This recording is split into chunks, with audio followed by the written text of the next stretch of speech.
दोस्तों कैसे हैं आप सब। मुझे उम्मीद है आप लोग बहुत अच्छे होंगे। दोस्तों आज हो चुका है 28 जून 2021। तो आज की बिहार की टॉप न्यूज लेकर आए हैं आपके लिए।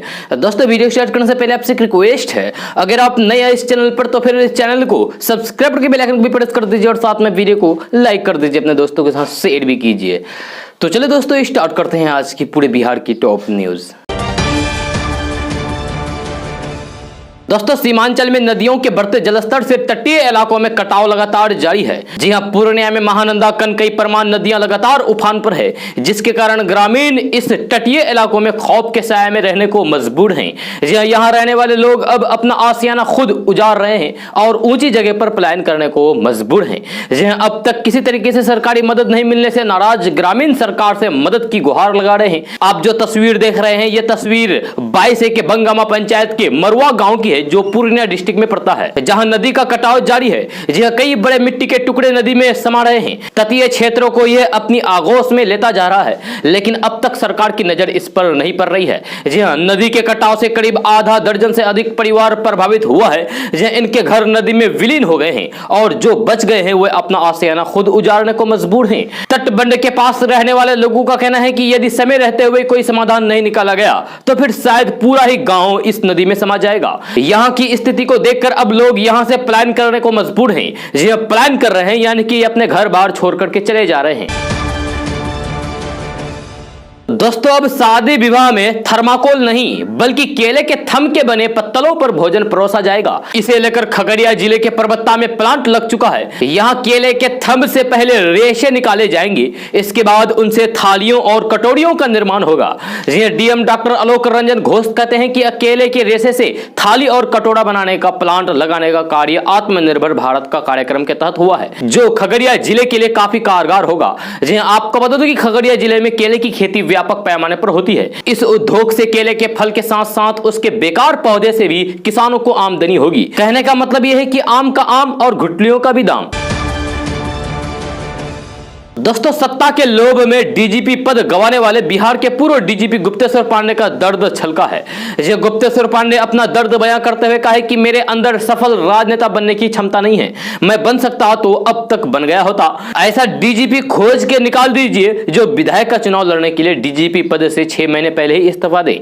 जी हाँ, मैं विधायक इसलिए बनना चाहता था कि कमजोर वर्ग के साथ खड़ा हो सकूं। जी हाँ, बीते साल सुशांत सिंह राजपूत के खुदकुशी के बाद बिहार के तत्कालीन डीजीपी गुप्तेश्वर पांडे अपने बेबाक बयानों को लेकर सुर्खियों में आए थे। जिस समय अभिनेता सुशांत सिंह राजपूत की खुदकुशी का मुद्दा उठा था, उसी समय बिहार में विधानसभा के चुनाव भी होने वाले थे। चर्चाओं में आने के बाद बिहार चुनाव लड़ने के लिए गुप्तेश्वर पांडे ने बिहार के डीजीपी पद से इस्तीफा दे दिया था। इसके बाद वे जेडीयू में शामिल हो गए थे। जेडीयू से टिकट नहीं मिलने पर गुप्तेश्वर पांडे का उस समय भी दर्द छलका था। उन्होंने अपने शुभचिंतकों के लिए फेसबुक पर एक पोस्ट लिखा था। दोस्तों बिहार में कोरोना काल के कारण बच्चों की पढ़ाई पूरी तरीके से ठप पड़ गई है। जी ऑनलाइन क्लास में विद्यार्थियों को काफी परेशानी हो रही है, इसीलिए नीतीश सरकार स्कूल और कॉलेजों को खोलने को लेकर पूरा प्लान तैयार कर ली है। जी हां, बिहार सरकार ने बिहार के सभी सरकारी स्कूलों के शिक्षकों को उपस्थित रहने को कहा है। जी उन्हें विभाग की ओर से आदेश दिया गया है। मीडिया रिपोर्ट के मुताबिक बिहार में अगले महीने यानी कि 6 जुलाई के बाद शैक्षणिक गतिविधियां शुरू हो सकती है। जी हां, बिहार के शिक्षा मंत्री विजय कुमार चौधरी ने एक बड़ा बयान दिया है। शिक्षा मंत्री विजय कुमार चौधरी ने कहा है कि चरणबद्ध तरीके से विश्वविद्यालय, महाविद्यालय और विद्यालयों को खोला जाएगा। बताया जा रहा है कि पहले फेज में विश्वविद्यालयों और कॉलेजों को कोरोना प्रोटोकॉल के साथ 6 जुलाई के बाद खोला जाएगा। दूसरे चरण में हाई स्कूलों को खोला जा सकता है, जिसमें 9th से लेकर 12वीं के बच्चे शामिल होंगे। साथ ही कोचिंग संस्थान भी खोले जा सकते हैं। तीसरे चरण में प्राइमरी और मिडिल स्कूल को खोलने की बात सामने आ रही है। स्कूल खुलने के बाद कोरोना गाइडलाइंस और SOP का पूरा ख्याल रखा जाएगा। स्कूल, कॉलेज और कोचिंग संस्थानों में फेस मास्क पहनना, हैंड सैनिटाइजर का उपयोग और फिर सामाजिक दूरी का रखरखाव अनिवार्य होगा। दोस्तों उत्तर प्रदेश में 2022 में होने वाले विधानसभा चुनाव को लेकर राजनीतिक बिसात बिछनी शुरू हो गई है। BJP, Samajwadi party, Bahujan Samajwadi party समेत सभी दलों ने चुनाव के लिए कमर कस दी है। इस बीच AIMIM के अध्यक्ष असदुद्दीन ओवैसी ने भी रणनीति बना ली है। ओवैसी ने रविवार को ऐलान किया है कि पार्टी यूपी में 100 सीटों पर चुनाव लड़ेगी। वहीं गठबंधन को लेकर भी ओवैसी ने पत्ते खेल दिए हैं। असदुद्दीन ओवैसी ने कहा है कि हमने फैसला लिया है कि हम 100 सीटों पर अपना उम्मीदवार खड़ा करेंगे। पार्टी ने उम्मीदवारों उम्मीदवारों को चुनने की प्रक्रिया शुरू कर दी है। ओबीसी ने ट्वीट करते हुए लिखा है कि हमने उम्मीदवार आवेदन पत्र भी जारी कर दिया है। वहीं गठबंधन को लेकर ओबीसी ने कहा है कि हम ओम प्रकाश राजभर की भागीदारी संकल्प मोर्चा के साथ है। असदुद्दीन ओवैसी ने साथ ही यह भी साफ कर दिया है कि गठबंधन के लिए बाकी किसी दल से उनकी बातचीत नहीं हुई है। ओवैसी ने आगे लिखा है कि हमारी और किसी पार्टी से चुनाव या फिर गठबंधन के सिलसिले में कोई भी बातचीत नहीं हुई है। हालांकि हाल ही में यूपी एआईएमआईएम अध्यक्ष शौकत अली ने कहा था कि यूपी में अगर एसपी यानी कि समाजवादी पार्टी और बहुजन समाजवादी पार्टी में से किसी के साथ ही गठबंधन होता है तो बीजेपी को जीतने से रोका जा सकता है। दोस्तों, पेट्रोल डीजल की कीमतों पर अभिनेता अमिताभ बच्चन की चुप्पी को लेकर राष्ट्रीय जनता दल यानी कि आरजेडी ने उन पर हमला बोला है। जी हां, मगर आरजेडी के ट्विटर हैंडल से किए गए इस ट्वीट में सदी के महानायक के खिलाफ जिस भाषा का इस्तेमाल किया गया है वह न केवल अमर्यादित है बल्कि विवादित भी है। जी हां, उन्होंने अमिताभ बच्चन के लिए बेशर्मा और दो कौड़ी का महानायक जैसे शब्द का इस्तेमाल किए हैं। जी हां, आरजेडी के ट्विटर हैंडल से किए गए ट्वीट में अमिताभ बच्चन के 9 साल पहले यानी कि मई 2012 में किए गए 2 ट्वीट का स्क्रीनशॉट लगाया गया है, जिसमें वे कांग्रेस सरकार में तेल और डीजल की बढ़ती कीमतों की आलोचना करते हुए नजर आ रहे थे। जहां आरजेडी ने इन ट्वीट का स्क्रीनशॉट शेयर करते हुए अमिताभ बच्चन के खिलाफ अमर्यादित और अभद्र भाषा का इस्तेमाल किया है। साथ ही आरोप लगाया है कि कांग्रेस शासनकाल में नरेंद्र मोदी से पैसे लेकर वे ट्वीट किया करते थे, मगर अब जब देश में फिर से तेल की कीमत आसमान छू रही है तो उनकी जुबान पर ताला जड़ गया है। जहां आगे आरजेडी ने ट्वीट करते हुए अमिताभ बच्चन को टैग करते हुए सवाल पूछा है कि क्या अब वे अपना चेहरा आईने में देख सकते हैं। आरजेडी ने सवाल पूछा है कि जब बढ़ी हुई तेल की कीमतों के कारण गरीब किसान और मध्यम वर्ग मर रहा है तो अमिताभ बच्चन इस पर कोई ट्वीट क्यों नहीं करते हैं। पेट्रोल डीजल के दाम लगातार बढ़ते जा रहे हैं। जी हां, आपको बता दूं कि पेट्रोल डीजल के दाम लगातार बढ़ते ही जा रहे हैं। देश के कई शहरों में पेट्रोल का आंकड़ा 100 रुपए को पार कर गया है। 28 जून को यानी कि आज तो मध्य प्रदेश के अलावा राजस्थान में 1 लीटर डीजल का रेट भी 100 रुपए के करीब पहुंच गया है। दोस्तों, बिहार भाजपा ने आज प्रदेश मुख्यालय में कार्य समिति की बैठक की। इस बैठक में बीजेपी अध्यक्ष जेपी नड्डा समेत कई सीनियर लीडर्स शामिल हुए। जी हां, कांग्रेस पर निशाना साधते हुए जेपी नड्डा ने कहा कि बिहार में कई ऐसे लोग हैं जिन्होंने आपातकाल के दिन नहीं देखे हैं। उन्हें आपातकाल के बारे में बताना हमारा कर्तव्य है। कई लोगों के साथ दुर्व्यवहार हुआ था। कांग्रेस की मानसिकता आज भी वैसे ही है। जी, लालू यादव जी के राज में शाम 5 बजे के बाद कोई भी घर से बाहर नहीं निकल सकता था। अपहरण एक उद्योग की तरह चल रहा था। उस दौर से निकल कर आज खिलता हुआ आगे बढ़ता हुआ बिहार हम देख रहे हैं। इसमें भाजपा का बहुत बड़ा योगदान है। हम राजनीति में केवल समय बिताने के लिए नहीं आए हैं, हम परिवर्तन के लिए आए हैं। परिवर्तन की आग हमारे दिल में जलनी चाहिए और इसीलिए हमें पूरी ताकत से काम में जुटकर आगे बढ़ना है। दोस्तों, आए दिन मध्य प्रदेश में राजनीतिक हलचल होती रहती है। अब इन दिनों भी कांग्रेस लगातार बीजेपी को अपने निशाने पर ले रही है। जी हां, हाल ही में मध्य प्रदेश के पूर्व मुख्यमंत्री और कांग्रेस के वरिष्ठ नेता दिग्विजय सिंह का बयान सामने आया है। उन्होंने भाजपा पर निशाना साधा है। जी हां, आप सभी तो जानते ही होंगे कि राज्यसभा सांसद दिग्विजय सिंह अपने बयानों को लेकर हमेशा से चर्चा में बने रहते हैं। जी हां, अब हाल ही में उन्होंने महंगाई और बेरोजगारी के बहाने प्रधानमंत्री नरेंद्र मोदी पर जमकर हमला बोला है। दिग्विजय सिंह ने एक ट्वीट करके कहा है कि मोदी सत्यानाशी हैं, इनकी कुंडली में है, जहां जाएंगे सत्यानाश ही करके आएंगे। जी हां, दरअसल वैश्विक महामारी कोरोना के बीच बढ़ती महंगाई को लेकर सरकार और विपक्ष के बीच जमकर जंग छिड़ी हुई है। ऐसे में बढ़ती महंगाई और बेरोजगारी के बहाने ही पूर्व सीएम दिग्विजय सिंह ने प्रधानमंत्री नरेंद्र मोदी पर जमकर हमला बोला है। जी हां, उन्होंने कहा है कि पेट्रोल डीजल के भाव 100 रुपए के ऊपर हो गए हैं, रसोई गैस 900 रुपए से ऊपर है। मैंने पहले ही कहा था कि ये सत्यानाशी हैं। अंधभक्त हर हर मोदी घर घर मोदी में लगे रहते हैं और करो मोदी मोदी। देश का सत्यानाश भी करेगा मोदी ही।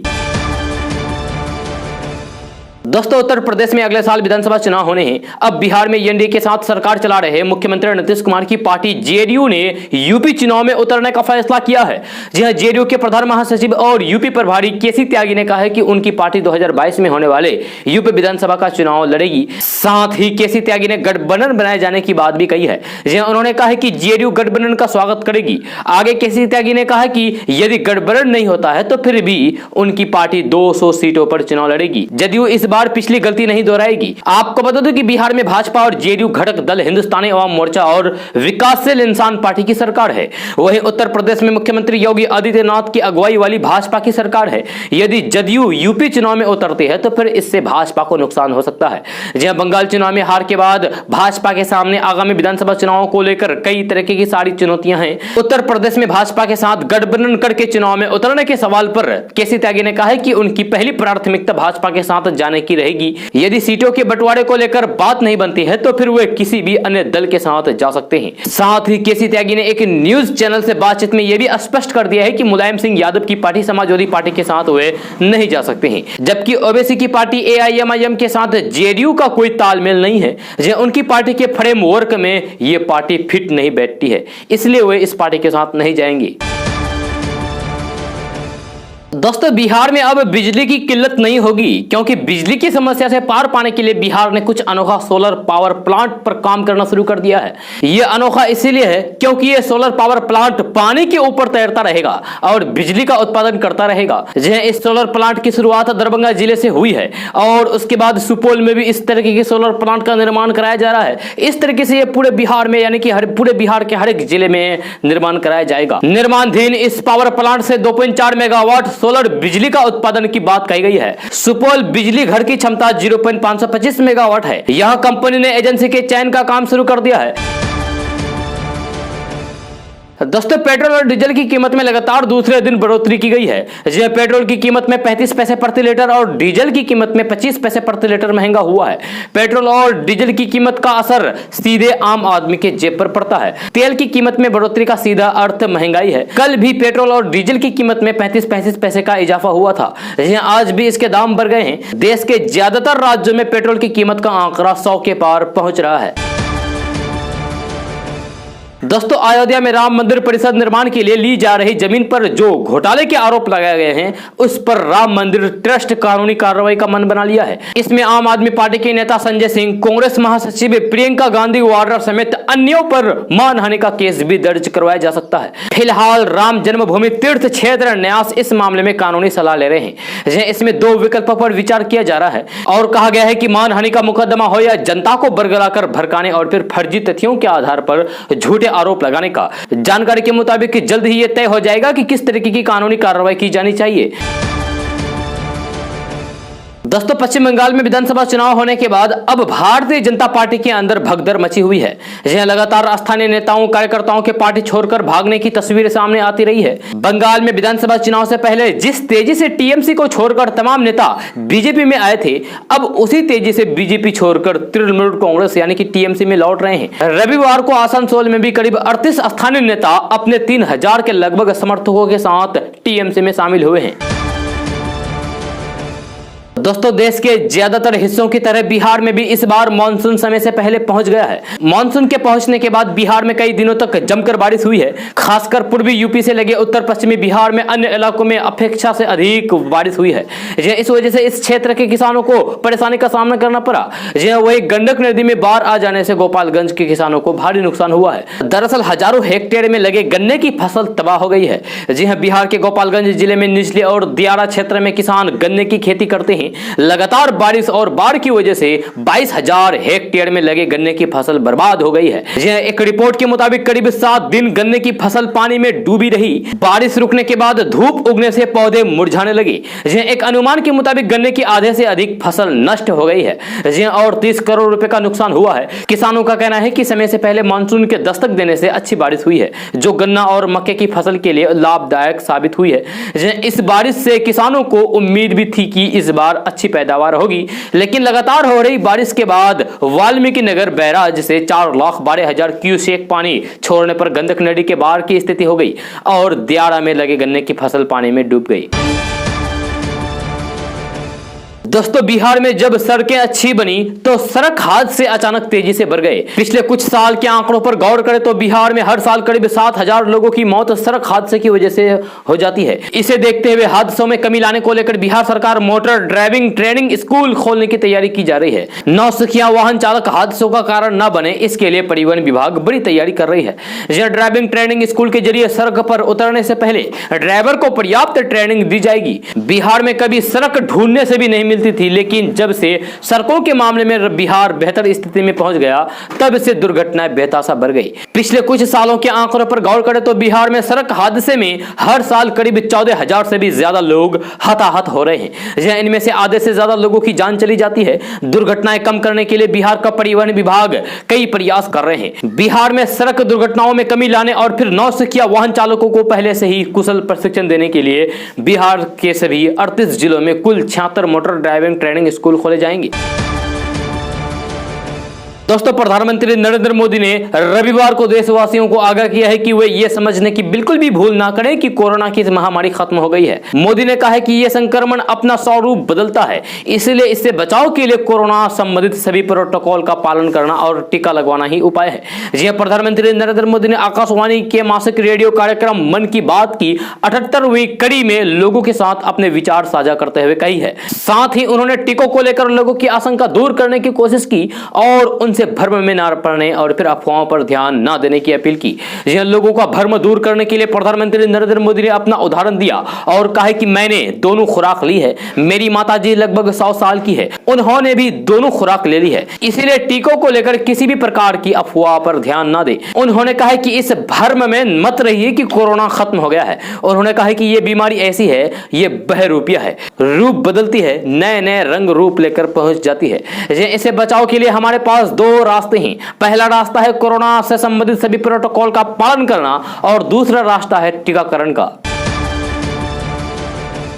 दोस्तों, बिहार में वज्रपात की वजह से 7 लोगों की मौत हो गई है। यह पटना समेत 5 जिलों में 7 लोगों की मौत हुई। शुक्रवार की रात और शनिवार को दिन में वज्रपात में हुई इन लोगों की मौत हुई है। अब सरकार की तरफ से मृतकों के आश्रितों को 4-4 लाख रुपए मुआवजा दिया जाएगा। जी, आपदा प्रबंधन विभाग से मिली जानकारी के मुताबिक वज्रपात की वजह से 5 जिलों में कुल 7 लोगों की जान गई है, जिसमें पटना में 1 व्यक्ति की जान चली गई है, जबकि मुजफ्फरपुर और शेखपुरा जिले में 2-2 लोगों की जान वज्रपात से चली गई है। लखीसराय जिले में एक और सीतामढ़ी जिले में भी 1 व्यक्ति की मौत वज्रपात की वजह से हुई है। इसके अलावा कई लोगों के घायल होने की भी बात सामने आ रही है। शुक्रवार की रात पटना समेत वैशाली, सारण और कई जिलों में मूसलाधार बारिश हुई थी। इस दौरान वज्रपात भी हुआ, जबकि शनिवार को औरंगाबाद, कैमूर, शेखपुरा, मुजफ्फरपुर, सीतामढ़ी, लखीसराय से लेकर कटिहार तक के इलाकों में बारिश और वज्रपात हुआ। आपदा प्रबंधन विभाग लगातार लोगों को वज्रपात से बचने के लिए अलर्ट जारी कर रहा है। आपदा प्रबंधन विभाग की तरफ से स्पेसिफिक के जगहों के लिए चेतावनी जारी की जा रही है। लगातार समाचार माध्यमों के जरिए यह चेतावनी लोगों तक पहुंचाई भी जा रही है। इसके बावजूद भी कई लोग जो घरों से बाहर रहते हैं वही वज्रपात के चपेट में आ जाते हैं। सरकार ने वज्रपात के दौरान लोगों को घरों से बाहर नहीं निकलने को कहा है। अलर्ट पर ध्यान देने और फिर साथ ही साथ बारिश के बीच बचाव के लिए गाइडलाइंस भी जारी की गई है। दोस्तों, प्रधानमंत्री नरेंद्र मोदी ने रविवार को मन की बात कार्यक्रम में श्रीनगर के तारिक अहमद पतलू के काम को सराहा है। तारिक ने कोरोना को हराने और फिर डल झील इलाके के लोगों की मदद के लिए एक एम्बुलेंस बनाई है। इस शिकारा एम्बुलेंस में पीपीई किट, स्ट्रेचर और व्हील चेयर की सुविधा है। आने वाली परेशानियों के कारण तारिक ऐसा कदम उठाने के लिए प्रेरित हुई है। आपको बता दूं कि श्रीनगर की डल झील इलाके में एक अच्छी खासी आबादी भी है जो यहाँ रहती है, लेकिन लोगों को परेशानी का सामना तब करना पड़ता है जब कोई बीमार हो जाता है। ऐसे में झील निवासियों को बड़ी मुश्किल से अपने मरीज को शिकारे के सहारे किनारे तक लाना पड़ता है। इन्हीं समस्याओं को देखते हुए तारिक अहमद पतलू बीते साल अपने परिवार और दोस्तों की सहायता से डल झील में शिकार एम्बुलेंस सेवा शुरू करने का फैसला किया था। करीब 2 महीने की मेहनत और 12 लाख रुपए की लागत के बाद वे इस शिकारा एम्बुलेंस को तैयार कर पाए हैं। दोस्तों, बिहार में पंचायत आम चुनाव 2021 अगस्त में हो सकता है। जी हां, राज्य निर्वाचन आयोग ने शनिवार को राज्य के सभी 38 जिलों के जिलाधिकारियों के साथ वीडियो कॉन्फ्रेंस के जरिए बैठक की है। बैठक में सभी जिलों के जिलाधिकारी और जिला निर्वाचन पदाधिकारी पंचायत को अगस्त में पंचायत चुनाव की प्रक्रिया शुरू करने को लेकर तैयारी करने के निर्देश दिए गए हैं। निर्वाचन आयोग के आधिकारिक सूत्रों ने बताया है कि सभी जिलों में पंचायत चुनाव को लेकर सभी कोषांगों के गठन के निर्देश दिए गए हैं। साथ ही सभी जिलों को उनके लिए आवंटित किए गए ईवीएम को दूसरे राज्यों से लाने को लेकर पदाधिकारियों को नामित किए जाने के भी निर्देश दिए गए हैं। साथ ही ईवीएम को जिलों में रखने की व्यवस्था दुरुस्त करने, उन स्थानों का भौतिक सत्यापन करने के भी निर्देश दिए गए हैं। दोस्तों कांग्रेस नेता शत्रुघ्न सिन्हा को तो आप जानते ही होंगे। जी हाँ, कांग्रेस नेता शत्रुघ्न सिन्हा ने ट्वीट करते हुए दुखी लोगों का एक नया वेरिएंट बताया है। उन्होंने लिखा है कि दुनिया में 4 तरह के दुखी लोग होते हैं, उनमें से कोई खुद से ही दुख रहता है तो कोई दूसरों से दुख रहता है। उन्होंने आगे लिखा है कि नया वेरिएंट मोदी से दुखी है। जी हाँ, उन्होंने ट्वीट करके लिखा है कि दुनिया में 4 तरह के दुखी लोग रहते हैं। पहला अपने दुखों से दुखी, दूसरा दूसरों के दुखी से दुखी, तीसरे दूसरों के सुख से दुखी। उन्होंने आगे लिखा है कि और चौथा नया वेरिएंट बिना बात खामखा मोदी से दुखी। उनके ट्वीट की आखिरी लाइन को प्रधानमंत्री नरेंद्र मोदी की तारीफ से जोड़कर देखा जा रहा है। सोशल मीडिया यूजर्स उनसे पूछ रहे हैं कि क्या शत्रुघ्न सिन्हा दोबारा बीजेपी में शामिल होने की तैयारी कर रहे हैं। कुछ कह रहे हैं कि यह घर वापसी की तैयारी है, लगता है कि फिर बीजेपी की तरफ से तैयारी है। दोस्तों, नए कृषि कानून के खिलाफ विरोध प्रदर्शन के 8वें महीने में प्रवेश करने के साथ ही केंद्रीय कृषि मंत्री नरेंद्र सिंह तोमर ने प्रदर्शनकारियों से शनिवार को अपील की है कि वे अपना विरोध प्रदर्शन खत्म कर दें। सरकार तीनों नए कानूनों के प्रावधानों पर फिर वार्ता शुरू करने के लिए तैयार है। सरकार और प्रदर्शनकारी संगठनों के बीच अभी तक 11वें दौर की बातचीत हो चुकी है। गतिरोध तोड़ने और फिर विरोध प्रदर्शन खत्म करने के लिए अंतिम दौर की वार्ता 22 जनवरी को हुई थी। 26 जनवरी को ट्रैक्टर रैली के दौरान हुई व्यापक हिंसा के बाद से वार्ता नहीं हुई है। मैं मीडिया के जरिए कहना चाहता हूं कि कृषि कानून विरोधियों को अपना प्रदर्शन खत्म कर देना चाहिए। देश भर में कई इन नए कृषि कानूनों के समर्थन में हैं। अभी भी कुछ को कानूनों के प्रावधानों से कोई समस्या है तो वे भारत सरकार उनकी बातचीत सुनने और फिर उनके साथ चर्चा करने के लिए तैयार है। दोस्तों, कोरोना महामारी की वजह से सरकार की आर्थिक स्थिति खराब हो गई है, जिसका असर अब कर्मचारियों पर भी दिखने लगा है। पिछले साल महामारी और लॉकडाउन को देखते हुए मोदी सरकार ने कर्मचारियों के महंगाई भत्ते पर रोक लगा दी थी। उम्मीद जताई जा रही थी कि 1 जुलाई 2021 से उसे फिर से शुरू कर दिया जाएगा, लेकिन सरकार ने ऐसी खबरों से इनकार कर दिया है, जिस पर कांग्रेस के पूर्व अध्यक्ष और सांसद राहुल गांधी ने निशाना साधा है। राहुल गांधी ने ट्वीट करते हुए लिखा है कि कोरोना महामारी में भी देश सेवा में जुटे 113 लाख कर्मचारियों का साहस बढ़ाने की बजाय केंद्र सरकार उनकी मेहनत की कमाई छीनने में लगी है। जैसे सैनिकों, सरकारी कर्मचारियों और पेंशनरों से 37,500 करोड़ की लूट करना अपराध है। इसके बाद रविवार को राहुल गांधी ने एक ग्राफ शेयर किया है, जिसमें कोरोना के आंकड़े दिखाए गए हैं। जी हां, साथ ही बताया गया है कि 84 लाख का रिकॉर्ड बनाने के बाद वैक्सीनेशन की रफ्तार थोड़ी कम हुई है। इसके साथ ही राहुल गांधी ने लिखा है कि बस हर देशवासियों तक वैक्सीन पहुंचा दो, फिर चाहे मन की बात भी सुना दो। दोस्तों, भारत कृषि प्रधान देश है और भारत में बड़ी संख्या में किसान हैं, लेकिन कई किसान ऐसे हैं जो खेती में कुछ तरीकों का इस्तेमाल करते हैं या फिर नए तरीके से खेती कर रहे हैं। ऐसे ही एक किसान है जो औषधीय पौधे को लेकर काम कर रहे हैं और उन्होंने इसे लेकर खेत में ही एक म्यूजियम भी बनाया है। किसान ने इतना अच्छा काम किया है कि देश के प्रधानमंत्री नरेंद्र मोदी ने भी उनकी तारीफ की है। जी हाँ, प्रधानमंत्री नरेंद्र मोदी ने अपने रेडियो कार्यक्रम मन की बात में इस किसान भाई का जिक्र किया है। जी हाँ, आप भी सोच रहे होंगे कि उन्होंने ऐसा क्या किया है कि प्रधानमंत्री नरेंद्र मोदी ने भी उनकी तारीफ की है। ऐसे में जानते हैं कि उनके सराहनीय कार्यों के बारे में, जिनके बारे में जानकर आप भी हैरान रह जाएंगे। ये किसान मध्य प्रदेश के सतना के रहने वाले हैं और इनका नाम है रामलोटन कुशवाहा। प्रधानमंत्री नरेंद्र मोदी ने मन की बात में बताया है कि उन्होंने अपने खेत में एक देसी म्यूजियम बनाया है। इस म्यूजियम में उन्होंने सैकड़ों औषधीय पौधे और बीजों का संग्रह किया है। इन्हें वे दूर सुदूर क्षेत्र से यहाँ लेकर आए हैं। इसके अलावा वे हर साल कई तरह की भारतीय सब्जियां भी उगाते हैं। रामलोटन जी की इस बागियां, इस देसी म्यूजियम को लोग देखने भी आते हैं और फिर उससे बहुत ही कुछ सीखते भी हैं। यह वाकई एक बहुत ही अच्छा प्रयोग है जिसे देश के अलग अलग क्षेत्रों में दोहराया जा सकता है। यह प्रधानमंत्री नरेंद्र मोदी ने कहा है कि मैं चाहूंगा कि आप में से जो लोग इस तरीके का प्रयास करते हैं वे जरूर करें। इससे आपकी आय के एक नए साधन भी खुल सकते हैं। एक लाभ यह भी होगा कि स्थानीय वनस्पतियों के माध्यम से आपके क्षेत्र की पहचान भी बढ़ेगी। दोस्तों, पश्चिम बंगाल विधानसभा चुनाव प्रचार के दौरान खेला होबे गाने की जमकर धूम मची थी। 200 सीटों पर जीत के साथ बंगाल में बीजेपी की सरकार बनाने का सपना ममता बनर्जी के खेला होबे ने चकनाचूर कर दिया था और विधानसभा चुनाव के बाद तीसरी बार बंगाल के सीएम बनने वाली ममता बनर्जी की पार्टी तृणमूल कांग्रेस ने अब एक नया नारा उछाला है। जी हां, और ये वीडियो जमकर वायरल हो रहा है। उस वीडियो के गाने के बोल हैं, दीदी ए बार दिल्ली चलो, यानी कि दीदी इस बार दिल्ली चलो। जी हां, इसके साथ ही बंगाल के विभिन्न इलाकों में पोस्टर साटे जा रहे हैं जिनमें बंगाली पीएम की मांग उठ रही है। आपको बता दें कि पश्चिम बंगाल विधानसभा चुनाव में खेला होबे का जमकर शोर मचा था।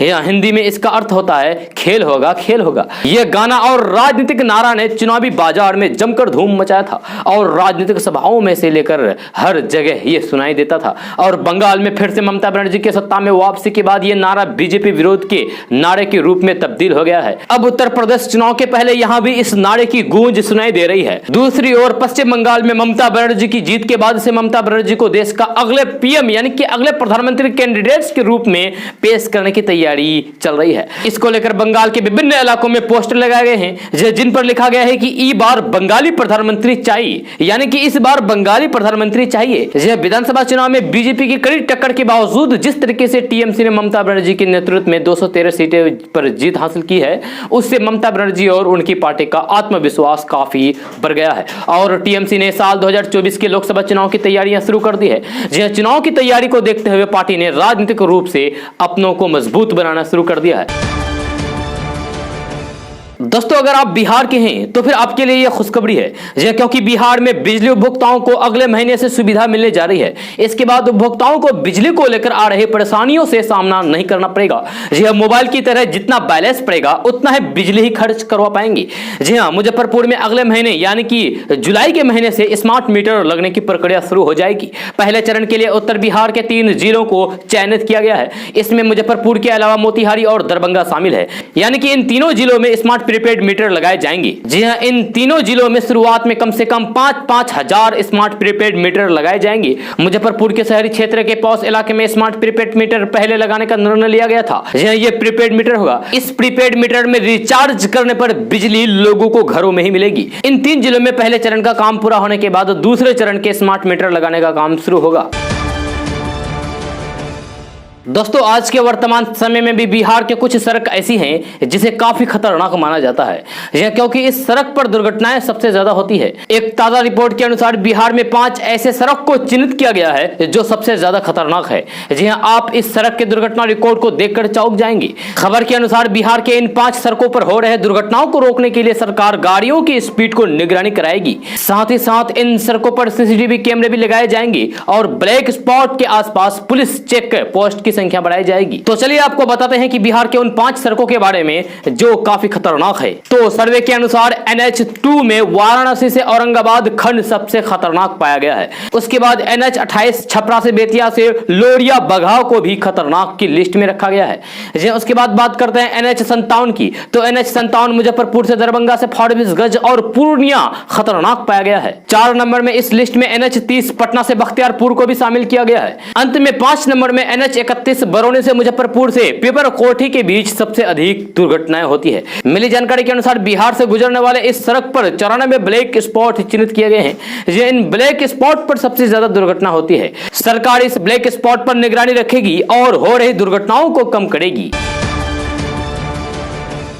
दोस्तों, बिहार की राजधानी पटना से एक बड़ी खबर सामने आ रही है। मौसम विभाग के वैज्ञानिकों ने बिहार के कुछ जिलों में भारी बारिश को लेकर अलर्ट जारी किया है। साथ ही साथ कुछ जिलों में वज्रपात होने की भी संभावना जताई है।